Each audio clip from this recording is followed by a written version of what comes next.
జై గురు స్వామి. ఉమ్. జై గురు జై స్వామి. గురు. జై గురు. గురు బ్రహ్మ గురు విష్ణు గురుదేవో మహేశ్వర గురు సాక్షాత్ పరబ్రహ్మ తస్మై శ్రీ గురవే నమః. ఓం నమో బ్రహ్మాదిభ్యో బ్రహ్మ విద్యా సంప్రదాయ కర్తృభ్యో వంశ ఋషిభ్యో మహద్భ్యో నమో గురుభ్యః. సర్వోపప్లవరహిత ప్రజ్ఞాన ఘన ప్రత్యగర్ధో బ్రహ్మైవాహమస్మి అహం పదార్థరహితః. గురవే సర్వలోకానాం విషజే భవరోగిణాం నిదయే సర్వవిద్యానాం శ్రీ దక్షిణామూర్తయే నమః. బృహద్వాసిష్ఠ సిద్ధాంతం పూర్ణబోధోపదేశిక వెంకటేశ్వర యోగేంద్రం సద్గురుభ్యో నమో నమః. ఆత్మానాత్మమతీతమనిశం కేవలాత్మోపదేశిక వేముల రామయార్య యోగేంద్రం సద్గురుభ్యో నమో నమః. క్షరాక్షరమతీతం చ అచల పూర్ణోపదేశిక శ్రీ పూర్ణానంద పుల్లయార్య సద్గురుభ్యో నమో నమః. ద్వయాత్మరహిత సిద్ధాంతం పరమపురుష ప్రబోధక శ్రీ వివేకానంద సుబ్బయార్య సద్గురుభ్యో నమో నమః. అస్మద్గురు సమారంభం కృష్ణ సాందీప మధ్యమాం ఓంకార పీఠ పర్యంతం వందే గురు పరంపరం. జై సద్గురు ప్రభు మహారాజ్ కు జై. గురు పరంపరముకు జై.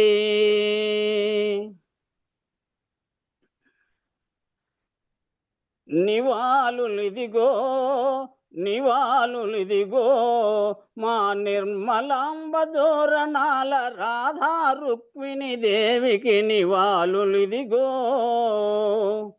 సాధన సంపత్తి గల్గి సద్గురు సన్నిధి చేరి సాధన సంపత్తి గల్గి సద్గురు సన్నిధి చేరి సుబ్బరాయ కృపను బడచి దబ్బర కల జగమంటివి. సుబ్బరాయ కృపను బడచి దబ్బర కల జగమంటివి. అశరీర భావమెరిగి అమరత్వము నొందితివి. నివాళులిదిగో నివాళులిదిగో మా నిర్మలాంబదోరణాల రాధా రుక్మిణి దేవికి నివాళులిదిగో. ఏం మాట్లాడుతారు?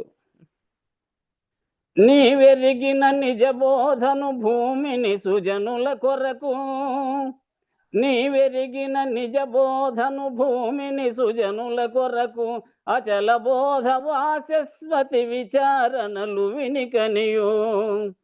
అచల బోధ వాసస్వతి విచారణలు వినికనియో. కవనాలుగా రచయించి కవయిత్రిగా నిలచినావు. నివాళులిదిగో నివాళులిదిగో మా నిర్మలాంబదోరణాల రాధా రుక్మిణి దేవికి నివాళులిదిగో.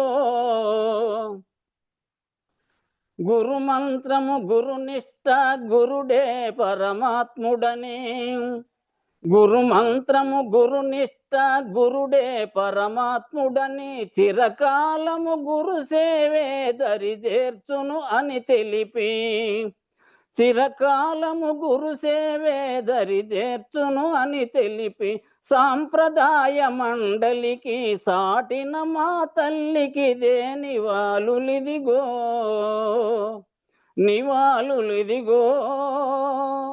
మా నిర్మలాంబదోరణాల రాధా రుక్మిణి దేవికి నివాళులిదిగో. మూలమేమి లేని తెలివి దేహాలను లీలగగని మూలమేమి లేని తెలివి దేహాలను లీలగగని ఉత్తబట్ట బయలులోన ఉన్నానను భ్రాంతి వదలి ఉత్తబట్ట బయలులోన ఉన్నానను భ్రాంతి వదలి కలమేల్కను చెందినావు బయలును బయలయ్యావు. నివాళులిదిగో నివాళులిదిగో మా నిర్మలాంబదోరణాల రాధా రుక్మిణి దేవికి నివాళులిదిగో. లింగమూర్తి కలగానము లీలగా వినిపించాడు. లింగమూర్తి కలగానము లీలగా వినిపించాడు. కలలోపలి కవనాలు మేలుకొన్న పవనాలు, కలలోపలి కవనాలు మేలుకొన్న పవనాలు, పలుకులు బలపము లేని పలకైన మా తల్లికి నివాళులిదిగో, నివాళులిదిగో. మా నిర్మలాంబ దోరణాల రాధా రుక్మిణి దేవికి నివాళులిదిగో. జై సద్గురు ప్రభు మహారాజుకు జై, గురు పరంపరముకు జై. జై గురు. జై గురు. ఉన్నా మేకల శివయ్య ఉన్నాడుతున్నా.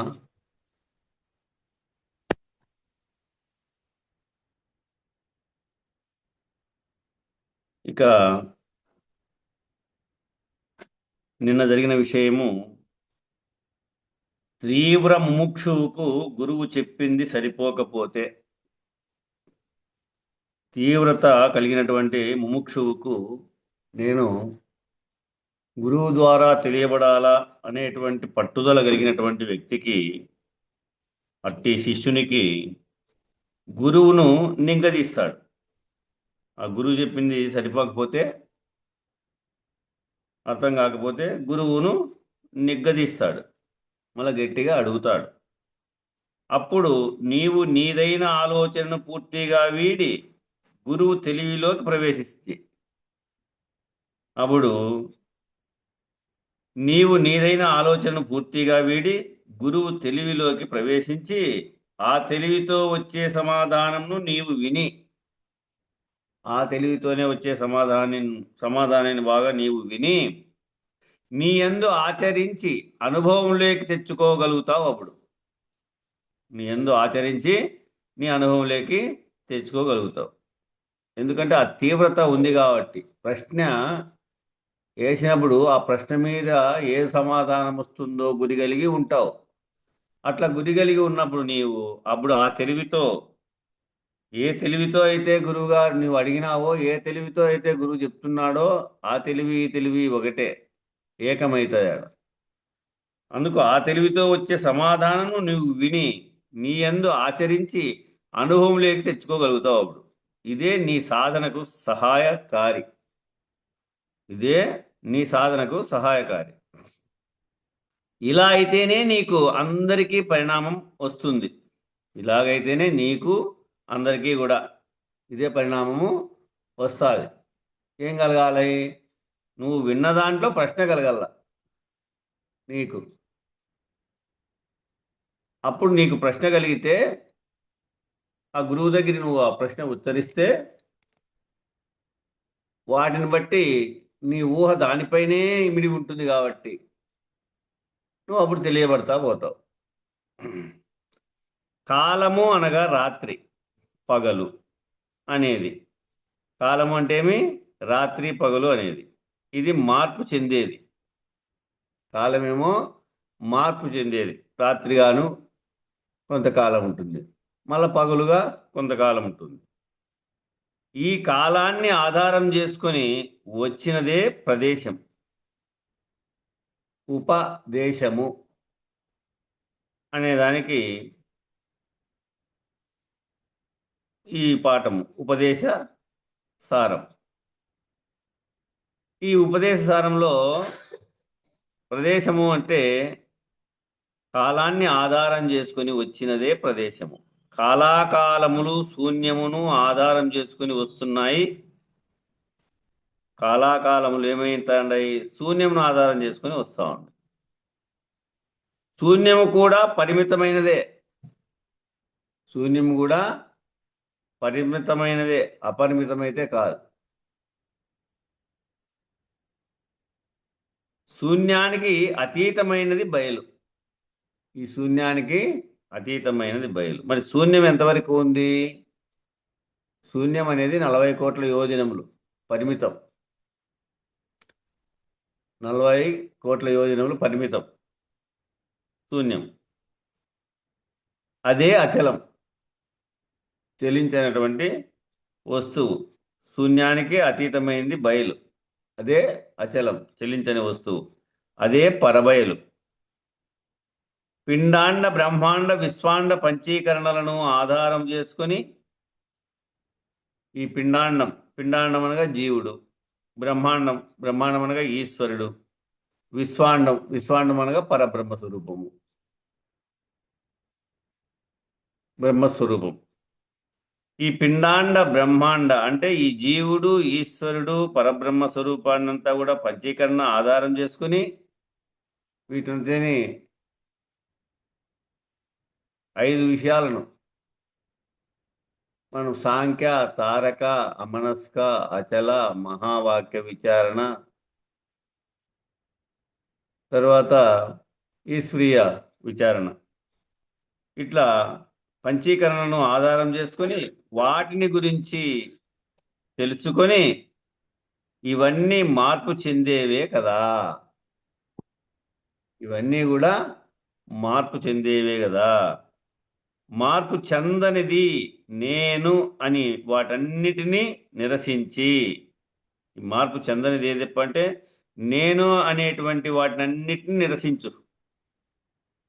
నేను అని ఏదైతే చెప్పుకుంటా ఉందో ఈ పంచీకరణ స్వరూపంలో ఆ నేను అన్నిటినీ కూడా వాటినన్నిటినీ నిరసించి నిర్ణయించి ఆ విధంగా నువ్వు నిర్ణయం చేసుకొని ఎరుకను లేని ఎరుకగా అనుభవము పొందమని. ఎరుకను లేని ఎరుకగా అంటే ఉండి లేని స్థితి, దీన్నే అంటని స్థితి అని కూడా అంటారు. ఆ రకంగా నిర్ణయించి ఎరుకను లేని ఎరుకగా అనుభవము పొందమని చెప్పడమే మెహర్ బాబా వారిచ్చినటువంటి సందేశం.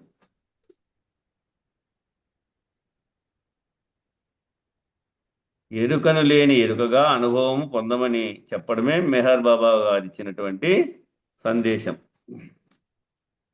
ఈ సందేశమును తీవ్ర ముముక్షువులు మాత్రమే గుర్తించగలరు. ఈ సందేశాన్ని ఎవరప్ప గుర్తిస్తారు అంటే తీవ్రత, మోక్షాపేక్ష కలిగినటువంటి వాళ్ళు, ఆ ముముక్షువులు. తహలేని సాధకుడు తీవ్ర ముముక్షువు కాలేడు. తహ ఉండాల, తపన. తహలేని సాధకుడు ఎప్పుడు కూడా తీవ్ర ముముక్షువు కాలేడు.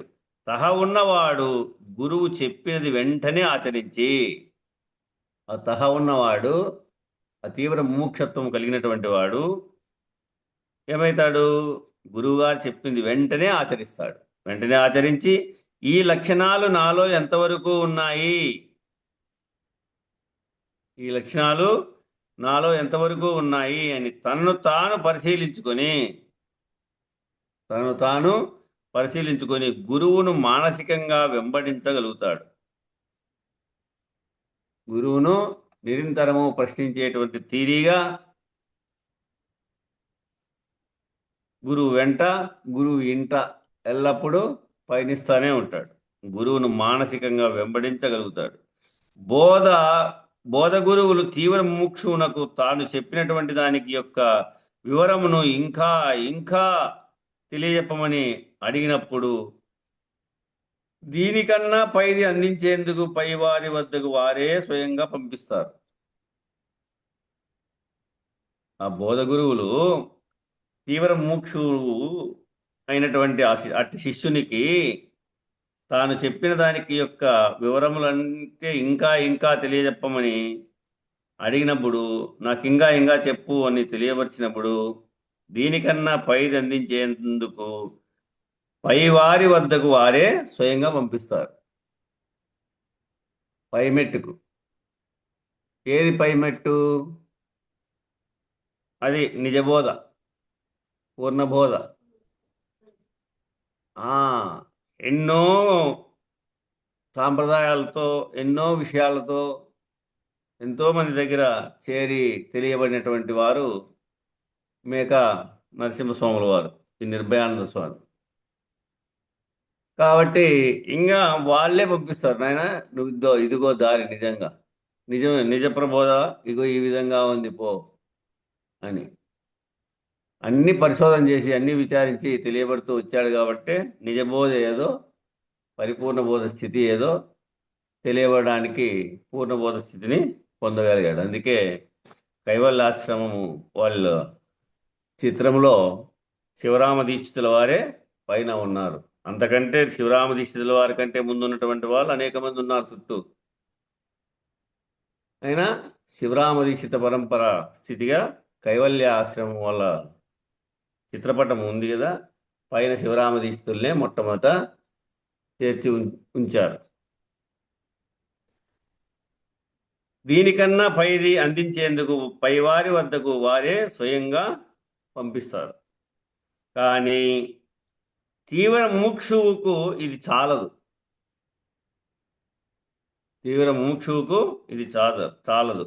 సద్గురువు చెప్పిన ఒక్క మాటను తీసుకొని తనలో దాన్నే త్రిప్పుకుంటూ అనుభవంగా మారే వరకు వదలడింగా. తీవ్ర ముముక్షువుకు ఇట్లా పై గురువు ఇంకొక గురువు ఇంకా సాంఖ్యంలో తెలియపరిచాడు, తారక విషయాన్ని తెలియబడవు, తారకం నుంచి మహావాక్య విచారణ అంటే వార్తీక బోధ, ఈ విధంగా ముందుకు దాటుకుంటా పోతాడు. కానీ ఆడికి సాల్లె, తానులో తను మమేకం కావాల. మాట ఈ విధంగా సద్గురువు చెప్పిన ఒక్క మాటను తీసుకొని తనలో దాన్నే తిప్పుకుంటూ అనుభవంగా మారే వరకు వదలడు. ఇది సద్గురువుకు తెలిసినప్పుడు అది సరిపోతేనే మరొక దానిని చెప్తారు. ఈ తీవ్రతలో ఈ సరిపెట్టుకున్నాడా, ఆ స్థాయికి వచ్చినాడా లేదా, ఆ తరగతిని దాటినాడా లేడా అనే ఆ సద్గురువు విషయాన్ని తెలిసినప్పుడు ఏమవుతుంది, అది సరిపోతేనే మరొక దాన్ని చెప్తాడు. అప్పుడు స్ఫూర్తినిస్తారు. ఆ స్ఫూర్తిని అందుకుని తీవ్ర ముముక్షువు ఒడ్డున పడతాడు. ఆ తీవ్ర ముముక్షువు అప్పుడు ఒడ్డున పడతాడు ఆ స్ఫూర్తిని అందుకుని. ఈ స్ఫూర్తి ఆధారముగా నడుస్తున్నప్పుడు, ఆ స్ఫూర్తిని అందుకున్నాడు కదా, ఆ స్ఫూర్తిగా ఆధారంగా అదే స్ఫూర్తి ఆధారంగా నడుస్తున్నప్పుడు నేను లేకుండా పోతుంది శిష్యునిలో. అప్పుడు ఆ నేను లేకుండా పోతుంది శిష్యునిలో. అప్పుడు గురు శిష్యులు ఏకమవుతారు. అప్పుడు ఏమవుతారు? గురువు శిష్యుడు ఏకమవుతారు. ఇది సాధనా క్రమం.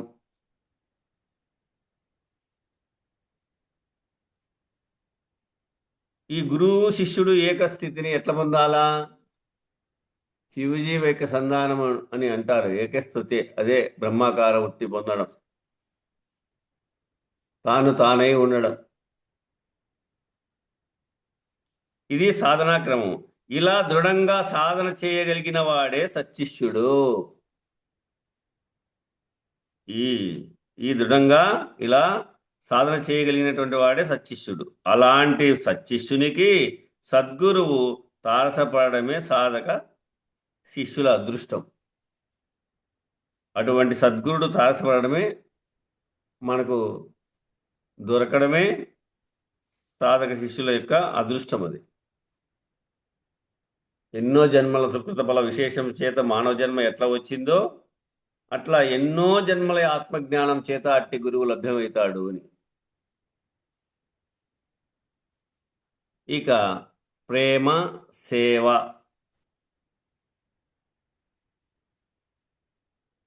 8వ చాప్టరు ప్రేమ సేవ. ఆధ్యాత్మిక మార్గములో ఉన్నతికి ప్రేమ సేవ కూడా అతి ముఖ్యం. ఈ ఆధ్యాత్మిక మార్గములో ఉన్నతికి ప్రేమ సేవ కూడా అతి ముఖ్యమైనటువంటివి. ప్రేమ సేవ రెండు కూడా. ఇక్కడ రజోగుణ తమోగుణముల సంబంధమైన ఆది భౌతికము కానిది, సత్వగుణ సంబంధమైన ఆది దైవికము కానిది ఆధ్యాత్మికము.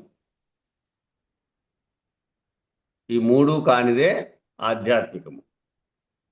రజోగుణ తమోగుణముల సంబంధమైన ఆది భౌతికము కానిది, సత్వగుణ సంబంధమైన ఆది దైవికము కానిది ఆధ్యాత్మికము.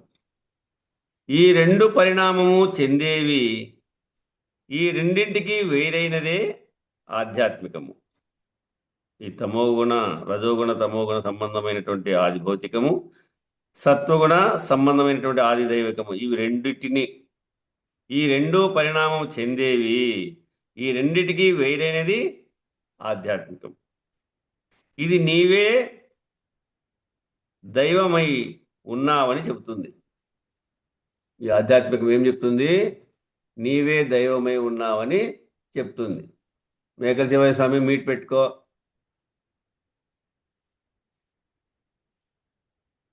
ఆది దైవికం స్థిరమైతే నీవు ఆది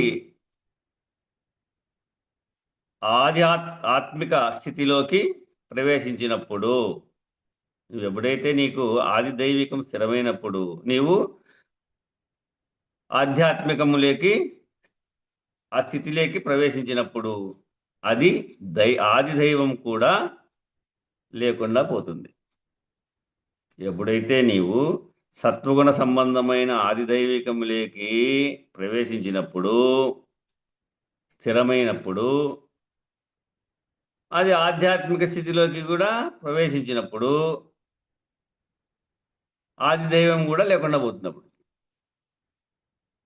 ఆది దైవం కూడా లేకుండా పోతుంది.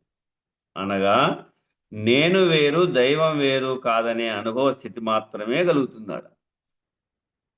నేను వేరు దైవం వేరు కాదు, నేను వేరు దైవం వేరు కాదనేటువంటి అనుభవ స్థితిని మాత్రమే నీకు కలుగుతుంది. ఆది భౌతికం ఆది దైవికం రెండింటినీ నిరసించే ఆది ఆత్మికం నీవే అయి ఉన్నావని చెప్తున్నారు ఇక్కడ.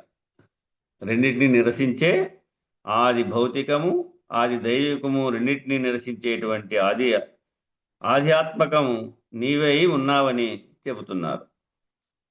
అన్యమే లేదని అనుభవం కలిగిస్తున్నారు. నిన్న రాత్రి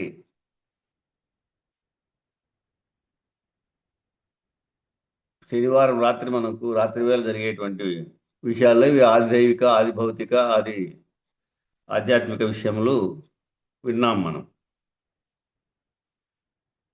నీవే అయి ఉన్నావని చెబుతున్నారు. అన్యమే లేదనేటువంటి అనుభవము కలిగిస్తున్నారు సద్గురువు. అది నీవే ఉన్నావు, రెండవది లేనే లేదు, ఏకస్థితి అయి ఉన్నావు, ద్వయభావం అనేటువంటిది లేదు, ద్వంద్వస్థితి లేదు అని లేనే లేదనేటువంటి అనుభవం నీకు కలిగిస్తున్నారు ఎవరు? సద్గురువు.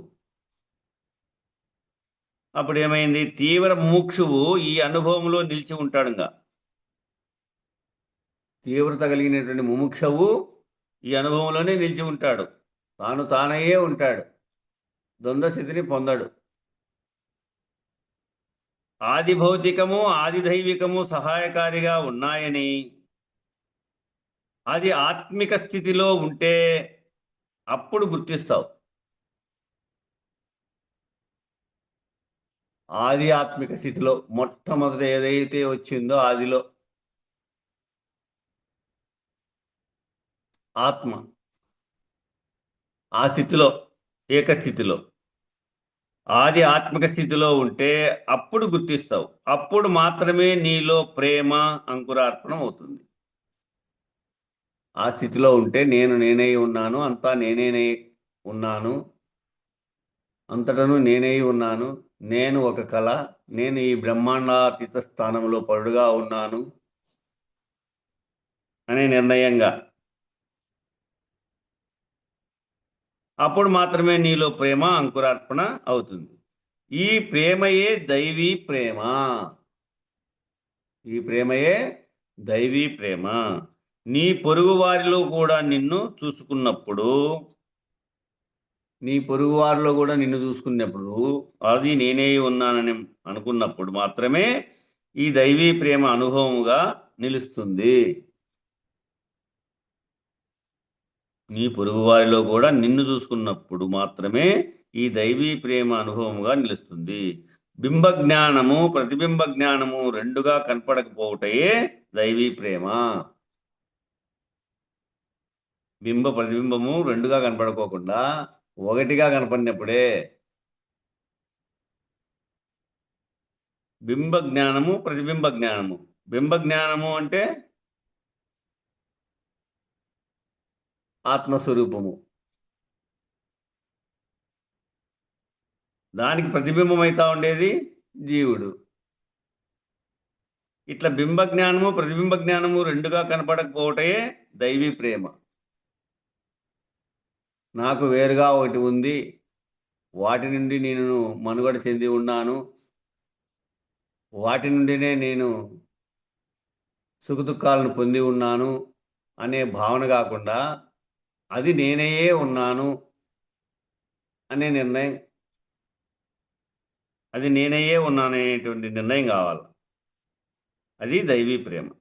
ప్రతి భావనలోనూ ఆది భౌతికం ఉన్నదా, ఆది దైవికం ఉన్నదా అని గుర్తించి వాటిని వీడి, ప్రతి భావనలో కూడా ఆది దైవికం ఉన్నదా, ఆది భౌతికం ఉన్నదా అనే దాన్ని గుర్తించి వాటిని వీడి, ఆ రెండింటినీ కూడా, ఈ రెండు పరిణామం చెందేటివే కాబట్టి ఆ పరిణామ స్థితిని వీడి ఆది ఆత్మిక భావనలో స్థిరం కావాలి. ఆది అంటే మొదటిది, ఏకం కలిగి ఉన్నది. ఆ ఏకం అనేకం భవతిగా, ఆ ఒకటి అనేకంగా అయింది. ఇప్పుడు ఏం కావాలి నువ్వు? అనేకం ఏకం చెయ్యి.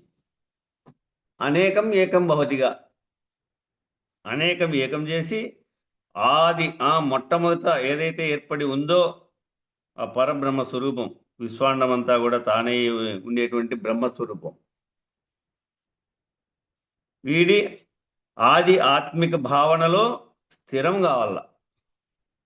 నేను లేకుండా ఉండడంలో, నేను లేకుండా ఉండడంతో ఉండి లేని స్థితి, ఇది మునిపే చెప్పుకుంటే మనం, ఉండి లేని స్థితి అనుభవముగా అవుతుంది. ఇది ఉండి లేని స్థితి నేను లేకుండా ఉండడంతో ఏమవుతుందడా? ఉండి లేని స్థితి అనుభవముగా అవుతుంది. తీవ్ర ముముక్షువుకు మాత్రమే ఈ శాశ్వత అనుభవము లేక ఆత్మానుభవము కలుగుతుంది. తీవ్ర ముముక్షువుకు మాత్రమే ఈ శాశ్వత అనుభవము లేకపోతే ఆత్మానుభవము కలుగుతుంది. ఆ తీవ్రత ఉండాల, నిరంతరాయంగా గురువు వెంటన్నా ఉండాల, గురువు ఇంటన్నా ఉండాలి. ప్రేమ అనగా రాగద్వేషములు లేకుండా ఉండడం. ప్రేమ అంటే ఏమి? రాగద్వేషాలు. రాగము అంటే కోరిక, ద్వేషము ద్వేషించుట. ఈ రాగద్వేషములు లేకుండా ఉండడము, అన్యభావము లేకుండా ఉన్నదే ప్రేమ. నీవు కానిది, అన్యభావం అంటే ఏమి? నీవు కానిది లేకుండా ఉన్నదే ప్రేమ. ఇది దైవీ ప్రేమ అన్నమాట. సర్వమాన సమానత్వం సమాజ ధర్మంగా ఎట్లయితే పాటిస్తారో, సర్వజీవరాశి స్వరూపాన్ని సమానంగా భావించేటువంటి స్థితిగా అన్నీ నేనయ్యే ఉన్నాననేటువంటి నిర్ణయం. పిపీలకాది బ్రహ్మపర్యంతము, వృక్షలతాదులయందు, శిలాపాషాణాదులయందు అంతయు నేనయ్యే ఉన్నాను అనే భావన. ఇట్లా ఇది దైవీ ప్రేమ. పరిమితమైనది రాగము, అందరి మీద సమానమై ఉండేది ప్రేమ. ఈ రాగము కూడా పరిమితమైనదే.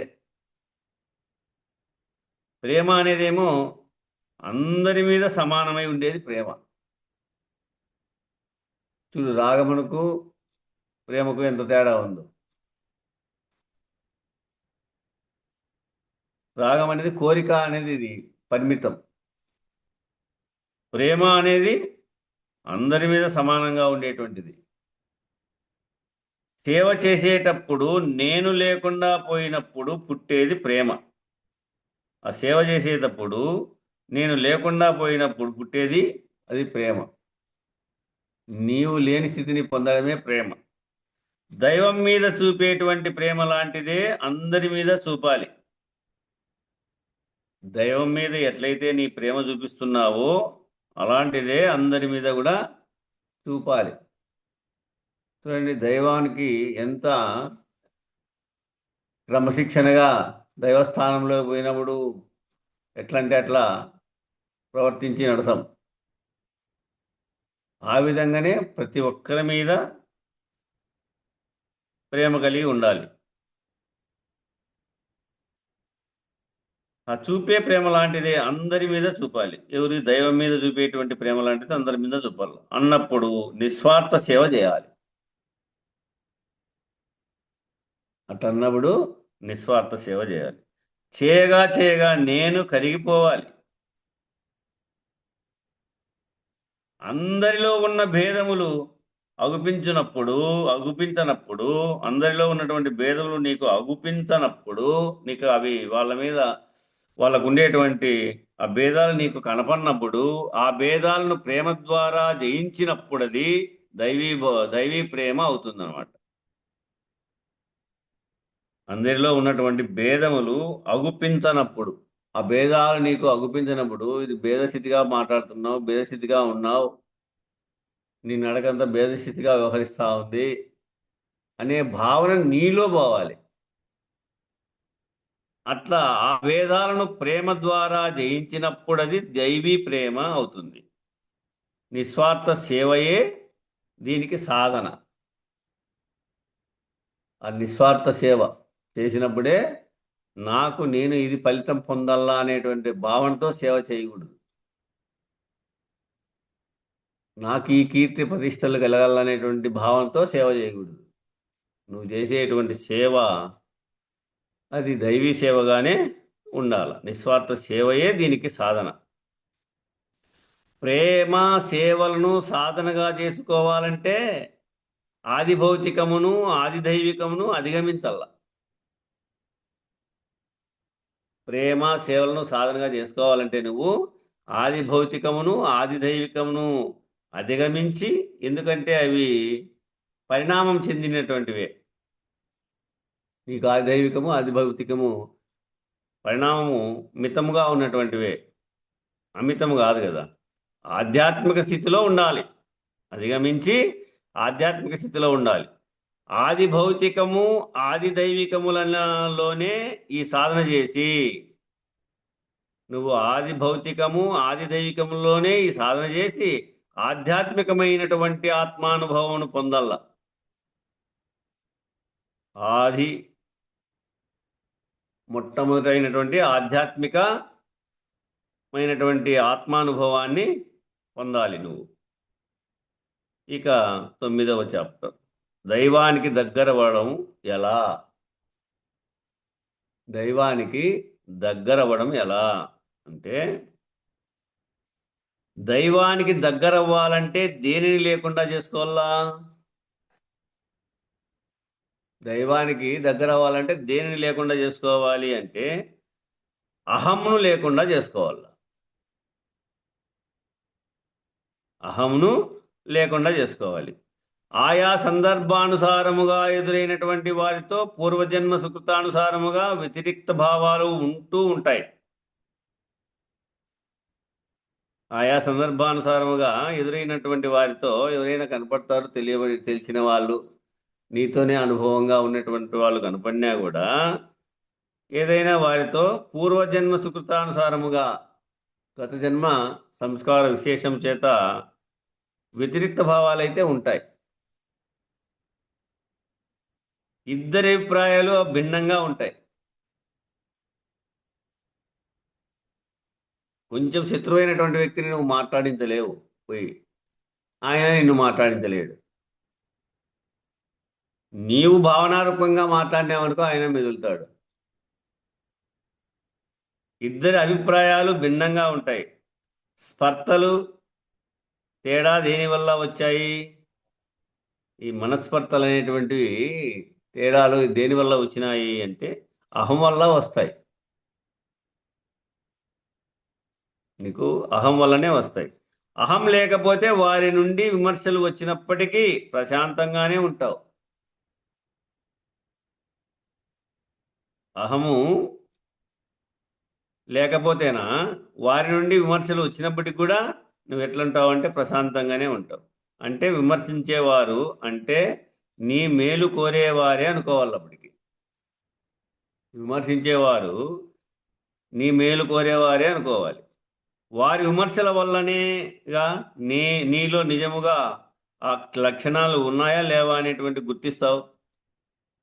వాటి విమర్శన వల్లే కదా వారు విమర్శించారు, అట్లని ఇట్లని ఏదో విమర్శించారు.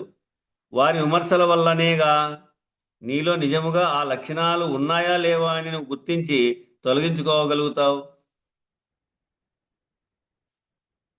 నీలో ఆ విషయాలు ఉన్నాయా లేవా అని నువ్వు పరిశోధన చేసుకుంటావు కదా. పరిశోధన చేసుకుని దాన్ని తొలగించుకుంటావు కదా. వదులుకోవాల్సినవి వదులుకుంటే బుద్ధిలో స్థిరపడతావు. నాలో ఇవి ఏర్పడితే కనపడతా ఉన్నాయి కాబట్టి వాళ్ళు విమర్శిస్తున్నారు, కాబట్టి దీన్ని నేను మార్చుకోవాలా. వదులుకోవాల్సినవి వదులుకుంటే బుద్ధిలో స్థిరపడతావు. కాబట్టి వారు నీ మేలు కోరేవారే అనేటువంటి భావనతో నీవు వారిని ప్రేమించాలి. ఎవరైతే నిన్ను విమర్శిస్తున్నారో వాళ్ళు నీ మేలు కోరేవారేనని కొన్ని భావన కలిగి నీవు వారిని ప్రేమించాలి. అహం లేకపోతేనే ప్రేమ ఉత్పన్నమవుతుందప్ప. ఎప్పుడైతే అహం లేకపోతుందో అప్పుడే ప్రేమ నీ దగ్గర ఉత్పన్నమవుతుంది. ప్రేమకు అడ్డంకి అహమే. ప్రేమకు అడ్డం వచ్చేది అహమే. అహం రజోగుణం వల్ల వచ్చింది. రజోగుణం వల్లనే బాధలు పడతా ఉంది. రజోగుణం వల్లనే బాధలు పడతా ఉన్నారు. కనుక దాన్ని లేకుండా చేసుకోవాలి. దేని లేకుండా చేసుకోవాలి? అహమును. అంటే నాది అనేటువంటి స్వార్థం లేకుండా చేసుకోవాలి. దానికి నేను అనేటువంటి స్థానంలో దైవాన్ని పెట్టుకోవాలి. నాదేదియు కాదు, సర్వం గురు స్వరూపం. నేను చేయగలిగినటువంటిది ఏదీ లేదు, అంతా ఆయనే చేసి నడిపిస్తా ఉన్నాడు. నేను కాదు కర్తను, సర్వం గురువే అనే భావన రావాలి. అంటే నాది అనేటువంటి స్వార్థం లేకుండా చేసుకోవాలి. దానికి నేను అనేటువంటి స్థానంలో దైవాన్ని పెట్టుకోవాలి. ఇంకా దైవం అనగేదు, మనకు గురువే దైవం. సర్వం గురువే అనేటువంటి దాన్ని ఏ కార్యం చేస్తున్నా గురువే. దానికి దీంట్లోనే విన్నాం మనం. ఏదైనా పోతా ఉంటే ఏలికి రాయి కొట్టుకుంది అనుకో, వెంటనే అమ్మా అంటామా లేదా? మరి ఆ పలుకు ఏమిగా మారాలి జ్ఞానికి? గురుదేవా అని మారాల. అమ్మా అనేటువంటి పలుకు నిత్యము గురువే అనేటువంటి భావంతో గురుదేవా అని మారాల. అట్లా దానికి నేను అనేటువంటి స్థానంలో దైవాన్ని పెట్టుకో. అప్పుడు కర్త భోక్త దైవమే.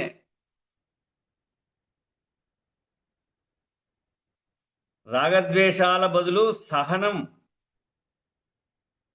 ఓర్పు, త్యాగం, శాంతి పెట్టుకో.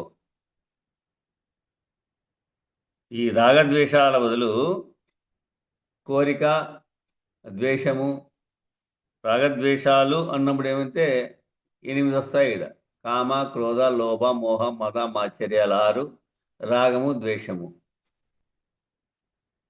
ఈ రాగద్వేషాల బదులు సహనము, ఓర్పు, త్యాగము, శాంతి పెట్టుకోవాలి. ఓర్పుగా ఉండి వినడం ఎప్పుడు జరుగుతుందో,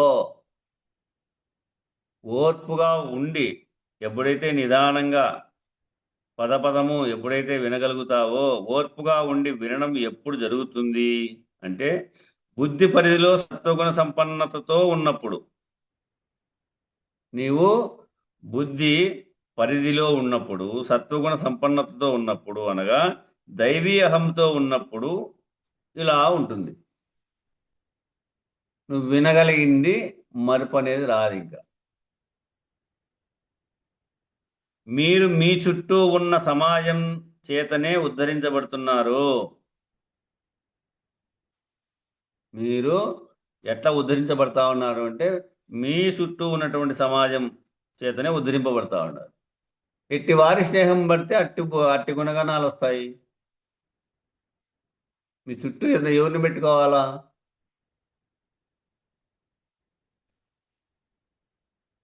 మీరు మీ చుట్టూ ఉన్నటువంటి సమాజం చేతనే ఉద్ధరించబడుతున్నారు. వారి వల్లే నీ స్థితి నీకు తెలిసేది. ఈ భావంతో తీసుకుంటే వారంతా నాలోని అహాన్ని లేకుండా చేయడానికి అవకాశం ఇచ్చారు అని భావించవచ్చు. వీళ్ళంతా కూడా నాలో ఉన్నటువంటి అహాన్ని లేకుండా చేయడానికి అవకాశం ఇచ్చిన వాళ్ళు వీరంతాను. అంతా దైవేచ్ఛే,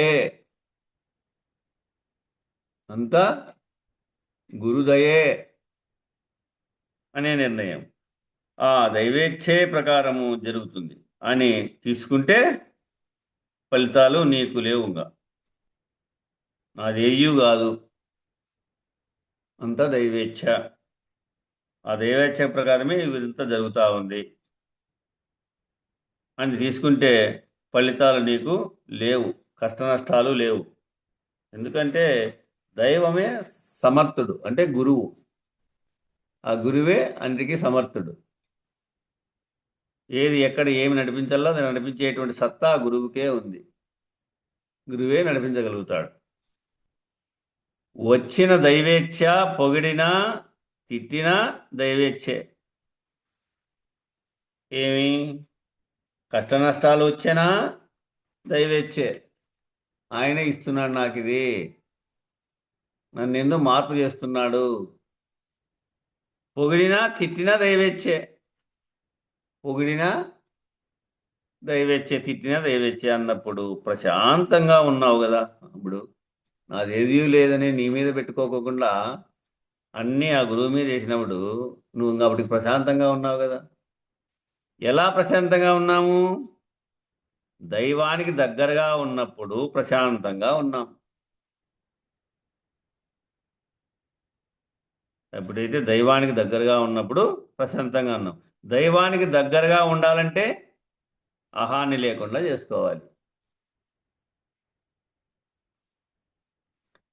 దైవానికి దగ్గరగా ఉండాలంటే ఏం చేయాలి? మనము అహాన్ని లేకుండా చేసుకోవాలి.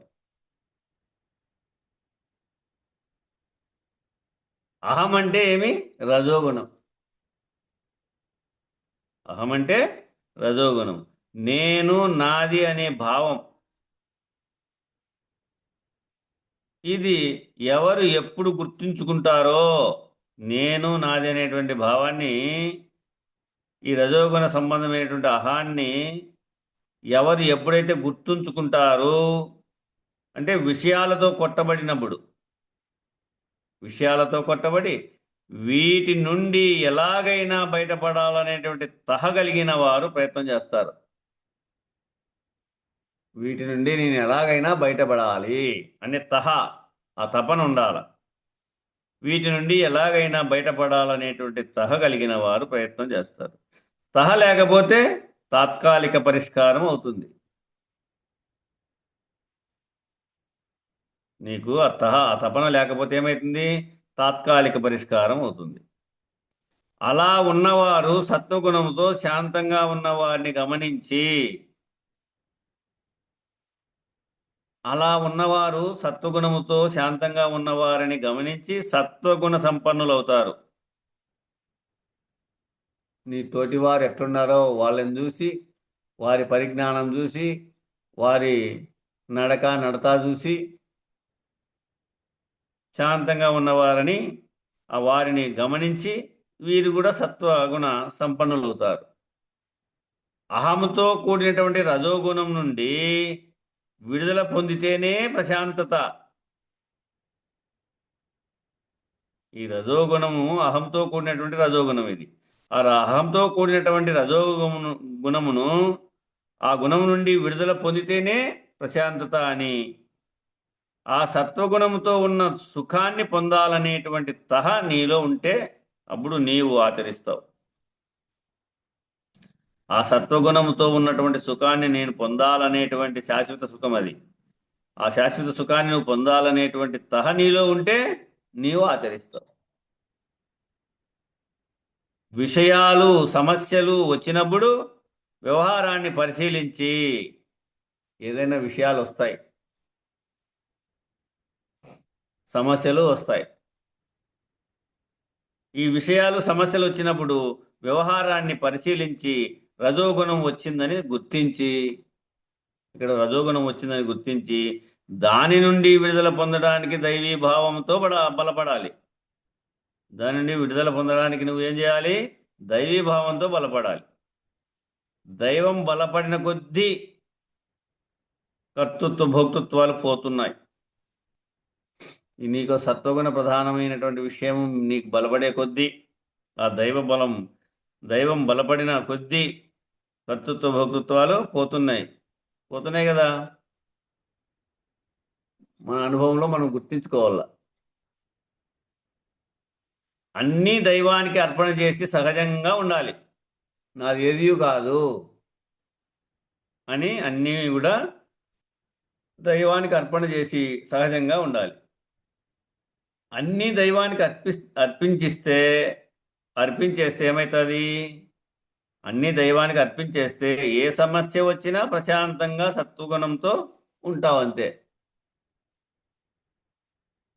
నిన్న మొన్న జరిగింది కదా, మన ఇంట్లో పని మనిషి వచ్చింది. పని మనిషికి ఏమన్నా చింతన ఉందా? పాత్రలో ఇంత అన్నం మిగిలిపోయింది, పాత్రలో ఇంత కూర మిగిలిపోయిందే, ఇది వేస్ట్ అయింది అనేటువంటి ఏమైనా భావన వచ్చిందా? ఆ చింత అనేది రాదు. అంతా చెత్తబుట్టిలోకేసి కడిగేసి వెళ్ళిపోతుంది. అట్లా ఏ సమస్య వచ్చినా ప్రశాంతంగా ఉంటావు. నాది కాదనేటువంటి భావంతో నువ్వు ఉన్నప్పుడు అన్నీ దైవానికి అర్పించేస్తే ఏ సమస్య వచ్చినా ప్రశాంతంగా సత్వగుణంతో ఉంటావు. ఇది నిరంతరము దినచర్యలో ఆచరిస్తూ ఉంటే ఆచరిస్తూ ఉంటే అప్లై చేయగా అహం బలహీన పడిపోయి దైవం బలపడుతుందప్ప నీలో. ఆ అహం బలహీన పడిపోతుంది, దైవము బలపడుతుంది. క్షణక్షణము నువ్వు చేసేటువంటి ప్రతి కర్మలోను, అంటే ప్రతి పనిలోనూ ఇది గుర్తుకు రావాలి. అప్పుడే సహజం అయిపోతావు. అప్పుడు అహం అదే నిన్ను వదిలిపోతుంది. అప్పుడు అహము అదే తనంతకు తాను వదిలిపోతుంది. అహం బలంగా ఉన్నప్పుడు నీవు బలవంతంగా అణచినా సమయం వచ్చినప్పుడు మళ్ళీ లేస్తుంది అది. అహం బలంగా ఉంటే నీవు బలవంతంగా అణిచినా కూడా సమయం వచ్చినప్పుడు మళ్ళీ అది పుట్టజెండు కదా, లేచినప్పుడు లేస్తుంది. ఈ విధముగా ఎప్పుడైతే రజోగుణము ఎప్పుడైతే బలహీనపడిందో ఇక అది వచ్చినా గుర్తించకుండా దైవీ భావంతో ఉండగలుగుతావు. ఇక అది వచ్చినా కూడా ఆ అహం అనేది నీకు తోచినా గుర్తించకుండా దైవీ భావంతో ఉండగలుగుతావు. ఇలా ప్రయత్నం చేయాలి. నిరంతరాయ శిక్షణ కలిగి ఉండాలి. నిరంతరము ఈ ప్రయత్నంలో ఉండాలి. దీనిని ఎవరు చేస్తారు అంటే, ఎలా అయినా శరీర భావన నుండి బయటపడాలి. నేను ఎలాగైనా కానీ ఈ శరీర భావన నుంచి బయటపడాలి, దైవీ భావనలో సుఖం ఉంది కాబట్టి దాన్ని పొందవచ్చు అనేటువంటి గుర్తించిన వారు, ఆ తహ ఉన్నవారు, ఆ తపన ఉన్నవారు, ఆ తహతో ఉన్నవారైతే ఈ ప్రయత్నం చేస్తారు. ఎలాగైనా నేను బయటికి పడాలి అనే భావన కలిగినటువంటి వాళ్ళు. ఆకలైన వారికి, ఆకలి కాని వారికి ఆహారం ఎలా అనిపిస్తుంది? ఆకలి రుచి ఎరుగదు. ఇది రుచిగా ఉంది, ఇది రుచిగా లేదనే భావనే ఉండదాడ. ఆకలైనటువంటి వారికి, ఆకలి కాని వారికి ఆహారం ఎలా అనిపిస్తుంది? ఎండలో నుండి వచ్చిన వారికి, నీడలో ఉన్న వారికి చెట్టు యొక్క నీడ ఎలా అనిపిస్తుంది? ఎండలో నుంచి చెట్టుకి వచ్చేలక చల్లగా ఉంది, హాయిగా ఉంది అనిపిస్తుంది. అప్పటికప్పటికే ఎల్లప్పుడూ నీడలో ఉన్న వానికి ఏమనిపిస్తుంది? వేడి తెలీదు, చలవా తెలియదు. చెట్టుకు తరతమ భేదం లేదు కదా. వీరికి మంచి చేయాలి, వీరికి చెడు చేయాలని తారతమ్యం అయితే చెట్టుకు లేదు కదా. ఎవరు వచ్చినా వాళ్ళకి నీడిస్తుంది కదా. కానీ ఆకలిగా ఉన్నవాడు ఆహారం యొక్క అవసరాన్ని గుర్తిస్తాడు. ఆకలిగా ఉన్నటువంటి వాడు ఎవరు? ఆహారం యొక్క అవసరాన్ని గుర్తిస్తాడు, కానీ రుచిని గుర్తిస్తాడా? నాకు శ్రద్ధ సోపేత భక్ష్యములన్నీ కావాలని కోరుతాడా? భోజ్యములన్నీ కావాలని కోరుతాడా? కోరడు. అలాగే ఎండలో ఉన్నవాడు కూడా చెట్టు నీడను గుర్తిస్తాడంతే. వాడు ఎల్లప్పుడూ నీడలో ఉన్నటువంటి వాడు గుర్తిస్తాడంటే గుర్తించలేడు. ఆ అవసరం లేదు ఆయనకు. ఈ విధంగా చేస్తే దైవానికి దగ్గరగా వెళ్ళి దైవానికి అర్పణ అయ్యి స్వార్థపూరితముగా లేకుండా పోతావు. దైవానికి దగ్గర అవ్వాలంటే ఏం చేయాలి? స్వార్థమును ఎంత త్యాగం చేస్తావో దైవానికి అంత దగ్గరైనప్పుడు ప్రశాంతముగా ఆనందముగా ఉంటారు కదా. మరి ఇది చాలా లేదా?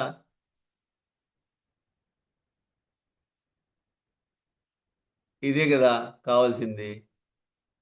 నీ కాలాన్ని వృధా చేసి నీ జిహ్వోపరుచులకై పరిగెత్తి ఈ రుచి మేళ ఆ రుచి మేళ.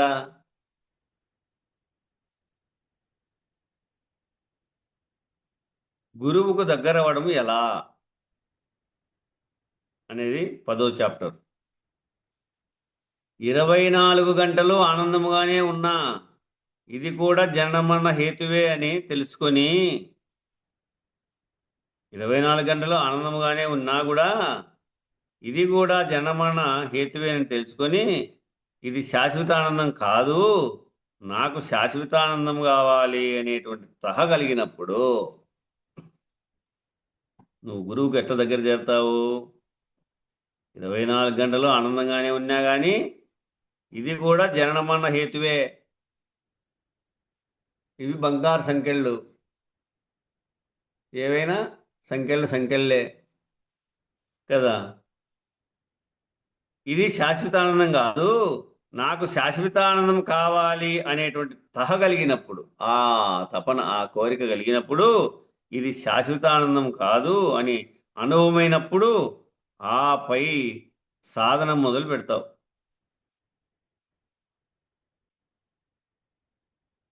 ఇది శాశ్వతం కాదు అని అనుభవమైనప్పుడు నీకు ఆ పైన సాధన మొదలు పెడతారు.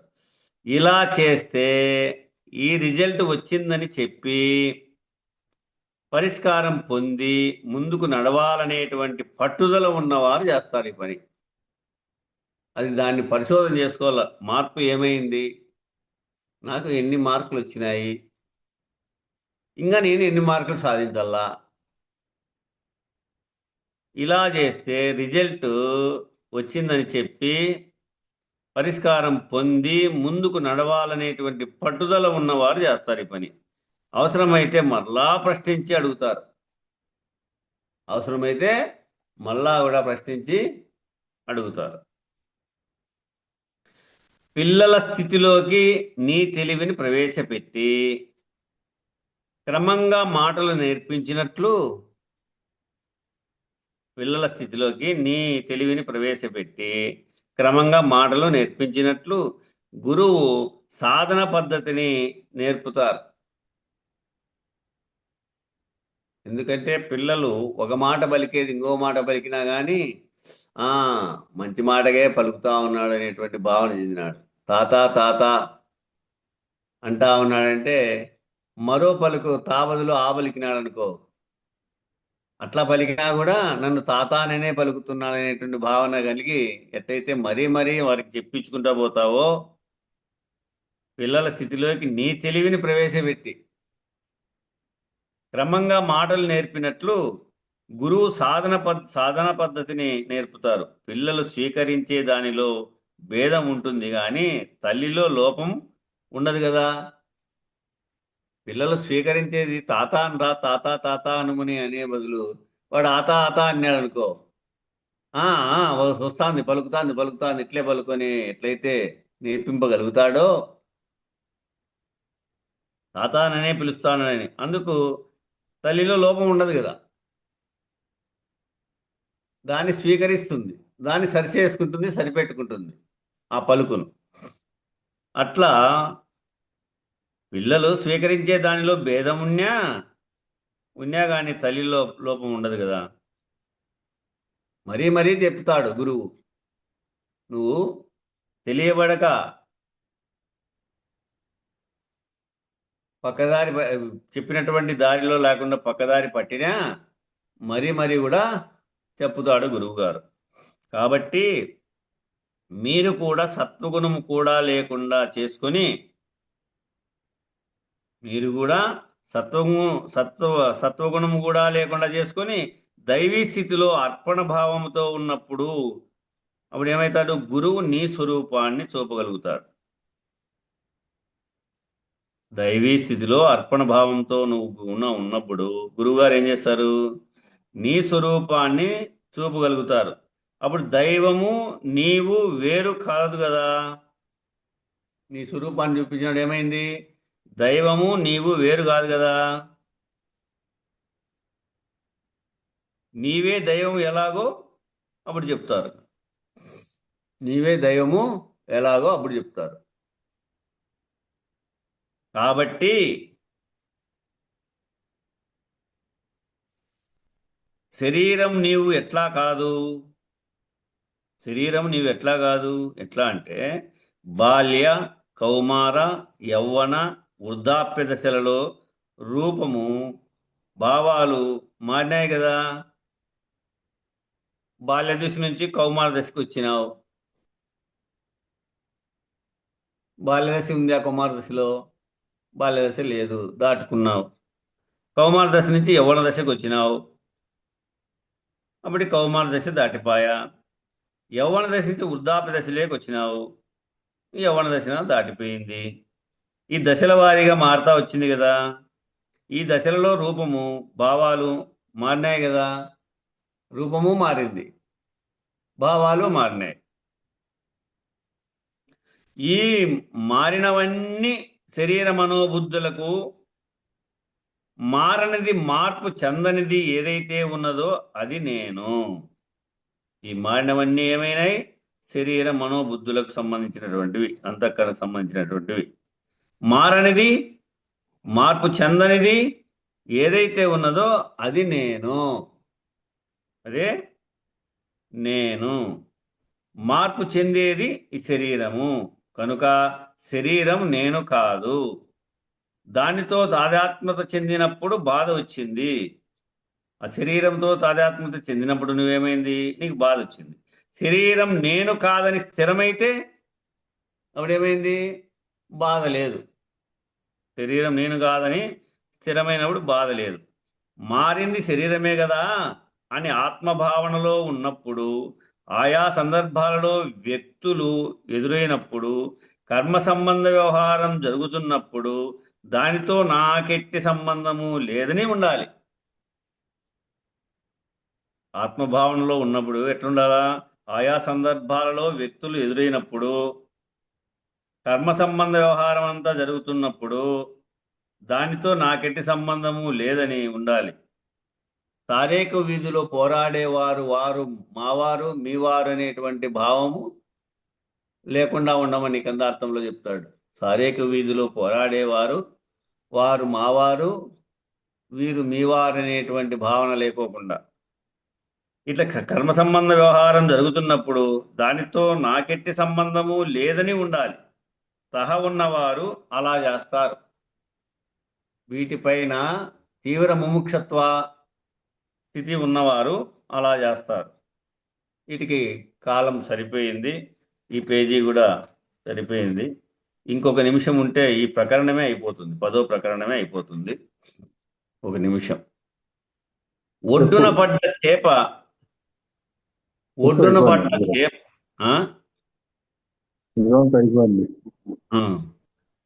పడ్డ చేప నీటికై ఎలా తపన చెందుతుందో ఆ నీళ్ళలో ఉండేటువంటి చేప ఒడ్డున పడింది అనుకో, ఒడ్డున పడిన చేప ఎట్లయితే ఆ నీళ్ళకై తపన పడుతుందో, ఆత్మ నుండి జారిపోయినటువంటి మీరు మరలా ఆత్మలో చేరాలనేటువంటి తపన మీకు కలగాల. ఆత్మ నుండి జారిపోయినటువంటి మీరు మరలా ఆత్మలో చేరాలనేటువంటి తపన మీకు కలగాల. కనుక ఇప్పుడు సత్స్వరూపమైనటువంటి నేనుగా ఉండి, సత్స్వరూపమైనటువంటి నేనుగా ఉండి, కానీ అన్నీ చేస్తూ ఉండి, నేనుగా ఉండి, సత్స్వరూపమైనటువంటి నేనుగా ఉండి, అంటే సత్వగుణంతో కూడుకున్నటువంటి నేనుగా ఉండి, అన్నీ చేస్తూ ఉండి, నేను ఈ విధముగా ఉంటే ఈ ఫలితాలు వచ్చాయి, దీనిలో నుండి ఎలా విడుదల పొందాలి అని చెందితే, ఆ తపన చెందితే, నేను ఎట్లా బయటికి పడాలి అనేటువంటి తపన నీలో ఉంటే, ఆ తీవ్ర ముముక్షత్వం నీలో ఉంటే, గురువే ఒక పుస్తకం ద్వారానో లేదా ఇతరులను ప్రేరేపించడం ద్వారానో మనకు ఇది వరకు తెలియనటువంటి జ్ఞానాన్ని అందిస్తారు. ఇతరులను ప్రేరేపించడం ద్వారానో ఒక పుస్తకం ద్వారానో గురువే మనలో ఉన్నటువంటి ఆ తపనను, ఆ అజ్ఞాన దశాన్ని తొలగించి జ్ఞానాన్ని అందిస్తారు. గురువు నాకు ఎల్లవేళలా మార్గదర్శిగా పనిచేస్తున్నారు అని తీవ్ర ముముక్షము గ్రహించగలుగుతాడు. అప్పుడు గురువుగారు నాకు ఎల్లవేళలా మార్గదర్శిగా పనిచేస్తూ ఉన్నారనేటువంటి ఆ తీవ్ర ముముక్షు కలిగించగలుగుతాడు గురువుగారు. నీలో ఆ విధంగా ఉండాల. తీవ్రంగా నాకు మార్గదర్శిగా గురువేయే ఉన్నాడు అనే భావన. ముముక్షు గ్రహించగలుగుతాడు. ముముక్షువుగా ఉండేవాడు గ్రహించగలుగుతాడు, గురువు నాకు చేస్తాడని. తీవ్ర ముముక్షం కలిగినటువంటి వాడు ఈ విధంగా గ్రహించగలుగుతాడు. ఇలా చేస్తుంటే గురువుకు దగ్గరై గురువుకు సర్వసమర్పణ అవుతారు. ఈ భావన నీలో ఉండి ఇలా చేస్తూ ఉంటేనా నువ్వేమైతావు? గురువుకు దగ్గరైతావు. గురువు ఎక్కడో లేడు కదా, నీ అందే ఉండి నిన్ను నడిపిస్తూ ఉన్నాడు. నీ భూమధ్య స్థానంలో ఉండి నిన్ను నడిపిస్తూ ఉన్నాడు. కాబట్టి అటువంటి గురువును నువ్వు గుర్తించగలగాల. ఆ కారణ గురువు, ఆ శరీర గురువు. ఇలా చేస్తుంటే గురువుకు దగ్గరై గురువుకు సర్వసమర్పణ అవుతారు. నా తెలివిలో గురువు ప్రవేశించి పనిచేస్తే, అప్పుడు నా తెలివిలో గురువు ప్రవేశించి పనిచేస్తే గురువు ప్రజ్ఞే పనిచేసింది అని గుర్తించాల. గురువు యొక్క ప్రజ్ఞే పనిచేసింది అని గుర్తించి, నేను అనేటువంటి అహము బలహీనపడి నీలో గురువే ప్రవేశిస్తున్నారు. నేను అనేటువంటి అహం నీలో బలహీనపడినాక నీలో గురువే ప్రవేశిస్తున్నారు. అప్పుడు నీవు లేవు, గురువే నీవుగా. ఏకస్థితిని పొంది చూడు. గురువు లేడు, శిష్యుడు లేడు. గురువు శిష్యులు ఒకటే. గురువు శిష్యుడాయే, శిష్యుడు గురువాయే. గురువు శిష్యుల సందు గుర్తు ఒకటే ఆయ. ఇప్పుడు గురువే నీవు, నీవే గురువు. తీవ్ర ముముక్షత్వం ఉన్నవారే ఇలా చేస్తారు. ఎవరికైతే తీవ్ర ముముక్షత్వం ఉందో వారే ఇలాగా చేస్తారు. గురువుకు దగ్గరవ్వడము అంటే అంత తేలికైన పని కాదు. గురువుకు దగ్గరం కావాలంటే అంత తేలికైనటువంటి పని అయితే కాదు. శరీర ధర్మాన్ని తెలుసుకోవడము ఎలానో రేపు తెలియపరుస్తారు. బోలో శ్రీ సంత్ మహారాజుకి జై. జై శ్రీ వెంకటాంబ సమేత శ్రీ పూర్ణానంద పులయారులకు జై. జై శ్రీ ఇందుగల గురు భక్త మండలికి జై. జై గురు. మంగళం చెప్పండి. మంగళము మంగళంబు మహనీయ గురునికి మంగళంబు. సర్వులు శరణు కోరే సాధు స్వరూపునికి మంగళంబు. మంగళం గురుదేవాయ మహనీయ గుణాత్మనే. సర్వలోక శరణ్యాయ సాధు రూపాయ మంగళం. జై సద్గురు ప్రభు మహారాజుకు జై. శ్రీ పూర్ణానంద పుల్లయార్య సద్గురు ప్రభు మహారాజుకు జై. శ్రీ వివేకానంద బండార్ సుబ్బయార్య సద్గురు ప్రభు మహారాజుకు జై. గురు పరంపరముకు జై. గురు భక్త మండలికి జై. జై గురు.